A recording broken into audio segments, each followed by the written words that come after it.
Hello guys, welcome back to another video and it is the big one, big match और Arsenal और Chelsea दोनों के लिए ये बहुत ही ऐसा मैच है जो बहुत ज़्यादा मायने रखता है। आर्सेनल के कॉन्टेक्स्ट से देखा जाए तो Arsenal have lost against Newcastle, against inter, और उनका स्टार्ट इस सीज़न बिल्कुल भी अच्छा नहीं रहा एज वी नो। एंड जहाँ पे चेल्सी है, Chelsea last time out United के अगेंस्ट वैसा नहीं खेली जैसा सबको एक्सपेक्टेड था।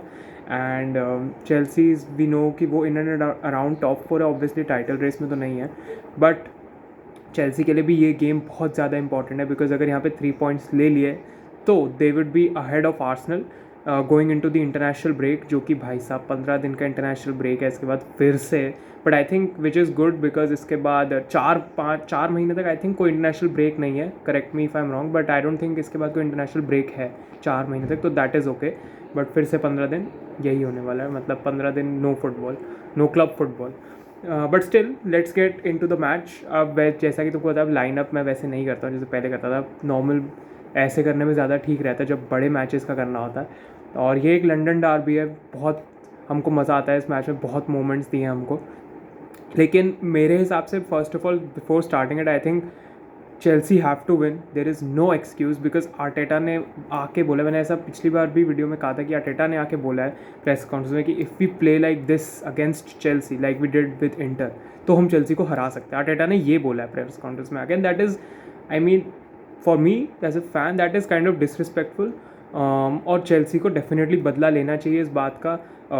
We have to show up, Stamford Bridge पे मैच है, बिल्कुल ऐसी यूनाइटेड वाली परफॉर्मेंस देंगे तो वी विल लूज़, मतलब वी विल लूज़, ये तो तुम लिख के ले लो अगर यूनाइटेड वाली परफॉर्मेंस यहाँ पर दे दी तो we have to go all out. Maresca ने प्रेस कॉन्फ्रेंस में भी बोला कि the boys are ready to go to war for the badge, and ऐसा ही होना चाहिए। We need that DNA back in our soul, in our club basically, जिसमें लोग ऐसे हमारे प्लेयर्स खेल रहे हैं कि they are ready to die for the club. और ऐसे मेरे को अभी करंट प्लेयर्स तो काइसेडो जैसे प्लेयर्स लग रहे हैं अभी जो ऐसे खेलते हैं।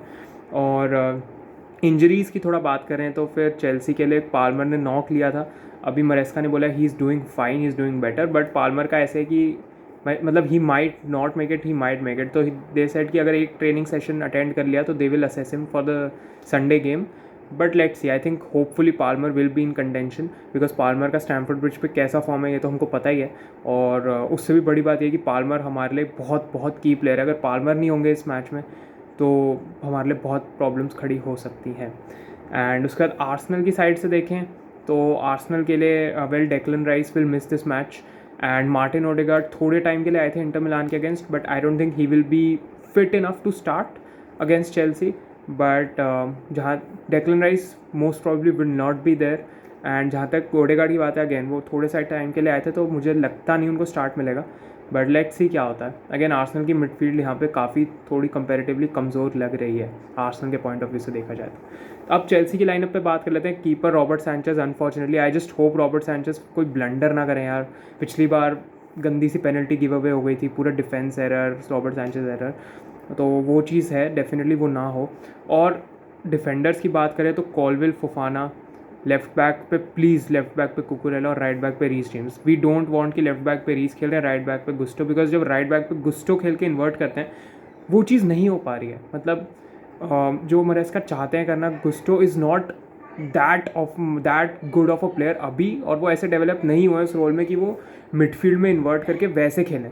तो मतलब कुकुरेला का क्या है, कुकुरेला ने ऑलरेडी स्पेन के लिए भी इन्वर्ट किया है, चेल्सी के लिए भी खेला हुआ है लास्ट सीजन के टुवर्ड्स, हमको पता है उन्होंने इन्वर्ट करते थे, तो he has that know how, he has that experience. और मतलब he is a traditional left back right, तो उनको लेफ्ट बैक खिलाओ, रीस जेम्स को राइट बैक खिलाओ, और रीस जेम्स को तुम रखो पीछे, मतलब उनको ऐसे मत करो कि ओवरलैप अंडरलैप करने के लिए उनको पीछे रखो, बट कुकुरेला को लेफ्ट बैक पे रखना चाहिए। एंड मे बी गुस्टो को गेम में आगे जाके ले रीस जेम्स की जगह, उनकी फिटनेस वगैरह मैनेज करने के लिए, what ever that may be, but मेरे हिसाब से Gusto should not start, Cucurella should start over him. And एक और बहुत बड़ी जो दिक्कत है वो है आर्सेनल के सेट पीसेस। आर्सेनल के जो सेट पीस कोच है बहुत ही ज़्यादा इफेक्टिव है अभी तक, और आर्सेनल बहुत ही एक खतरा पोज करती है कॉर्नर से, फ्री किक से, और वो खतरा जो है वो डेंजर को हमको कंट्रोल करने के लिए हमको जो डिफेंडर्स हैं उनको ऑन पॉइंट ऑन गेम चाहिए, ऐसा नहीं कि भाई कॉर्नर आ रहा है, एक डिफेंडर पीछे सो रहा है, कोई आइडिया ही नहीं है, पीछे से कोई प्लेयर भागा और हेडर मार दिया और सैंचेज से सेव भी नहीं हुआ वहाँ पे। तो ये सब नहीं होना चाहिए, हमको भी टॉप ऑफ आर गेम रहना होगा सेट पीसेस में देखा जाए तो। उन्होंने भी ब्रेंटफोर्ड का कोच लिया था, हमने भी ब्रेंटफोर्ड का ही कोच लिया, तो मतलब उनका जो कोच है ऑब्वियसली हमसे तो बेटर ही करा रहा है। बट आई थिंक हमको ऑन पॉइंट ऑन गेम रहना पड़ेगा, बिकॉज आर्सेनल काफ़ी ज़्यादा सेट पीसेस का यहाँ पे यूज़ करने वाली है। और आई थिंक चेल्सी अगर गोल कंसीड करेगी तो वैसे तो हम नॉर्मली भी कर सकते हैं, but I think set pieces पे हमको बहुत खतरा है आर्सेनल से, बहुत ज़्यादा। तो मेरे हिसाब से उनको कंट्रोल करना ही होगा सेट पीसेस को, एंड होपफुली वो ऐसा कर पाएँ, बिकॉज अगर सेट पीसेस नहीं कंट्रोल किया आर्सेनल के then we might be screwed, because हम सेट पीसेस से गोल नहीं मार सकते, ये तो हमको पता ही है ऑनेस्टली। हमारे सेट पीसेस वैसे नहीं होते और डिफेंडिंग में भी हमको प्रॉब्लम होती है। एंड नाउ डिफेंडर्स की तो बात हो गई, अब आते हैं मिडफील्ड पे। काइसेडो लाविया दोनों डबल पिवट में। अब ऑफ कोर्स पीपल एंजो बोलेंगे, क्योंकि एंजो जब होते हैं ना पिच पे तो क्रिएटिविटी रहती है, पासिंग रेंज रहती है, but let's be honest Enzo का फॉर्म वैसा नहीं रहा है जैसा था और जैसा वो खेल रहे थे। ठीक है मिड वीक में 3 असिस्ट दिए, बट ऑल बीट यार वो नोआ के अगेंस्ट खेल रहे थे, कम ऑन। और Enzo Fernandez is not himself right now, to be honest, अपने अच्छे एकदम फॉर्म में वो नहीं खेल पा रहे हैं, तो आई थिंक उनको अभी स्क्वाड में नहीं लाना चाहिए। मोर ओवर लाविया प्रेस रेजिस्टेंट हैं और हमको पता है कि काइसेडो तो इररिप्लेसेबल है भाई, काइसेडो तो बेस्ट प्रीमियर लीग मिडफील्डर्स में से एक हैं अभी। तो मेरे हिसाब से मतलब लाविया को खेलना चाहिए और एंजो को may be of the bench ले आना चाहिए जब हमको लगे कि हमको एक क्रिएटिविटी का आउटलेट चाहिए मिडफील्ड में, तो we should get Enzo. And again number 10 में Palmer, but albeit if Palmer is injured I think हमको एनकुंकू को नंबर 10 में खिलाना चाहिए instead of Joao Felix, because हमको पता है जॉव फिलिक्स का off the ball work rate नहीं है, एनकुंकू तब भी रन्स कर सकते हैं आगे पीछे। तो मेरे हिसाब से एनकुंकू को नंबर 10 खिलाना चाहिए in case Palmer can not play, मतलब बिल्कुल ही पाल्मर खेल नहीं पा रहे हैं, ही इज़ इंजर्ड और बिल्कुल ही नहीं खेल पाएंगे, तो मेरे हिसाब से एनकुंकू को स्टार्ट करा देना चाहिए। मे बी पाल्मर को गेम में बाद में लाएं, या फिर अगर तो पाल्मर फिट है definitely start him, if he is not fit then I will prefer कि एनकुंकू उस नंबर 10 रोल में खेलें एंड जैक्सन आगे खेले एज ए नंबर 9, क्योंकि ऑब्वियसली जैक्सन ही नंबर 9 रहेंगे। जैक्सन को अभी भी हटाना बहुत ही ज़्यादा मुश्किल है, because Jackson is doing an exceptional job really, and Jackson और एनकुंकू एज ए नंबर 10 नंबर 9 हमने देखा है, पिछले लास्ट सीजन के प्री सीजन में भी देखा था, इस बार भी देखा था, तो दैट इज़ देयर। अब लेफ्ट विंग और राइट विंग की बात है। अब Sancho is also injured, तो I think Sancho will not be available for this match as well, अब वो इंटरनेशनल ब्रेक के बाद ही आएंगे। तो अगेन मुड्रिक को लोग बोलेंगे कि हमको मुड्रिक को स्टार्ट करा देना चाहिए लेफ्ट पे, but I don't think Mudryk का गेम अच्छा था, अच्छा गोल मारा नोआ के against, but I don't think that is enough for him to gain a start. Albeit Madueke का off the ball work rate बहुत ज़्यादा है, वो रिकवरीज करते हैं पीछे, अपने हेल्प करते हैं, जाके डिफेंस की हेल्प करते हैं और अपना मैन भी टेक ऑन करते हैं, एंड ठीक है सेल्फिश हो जाते हैं कभी कभार, बट कहीं ना कहीं here and there he gets a goal as well, right.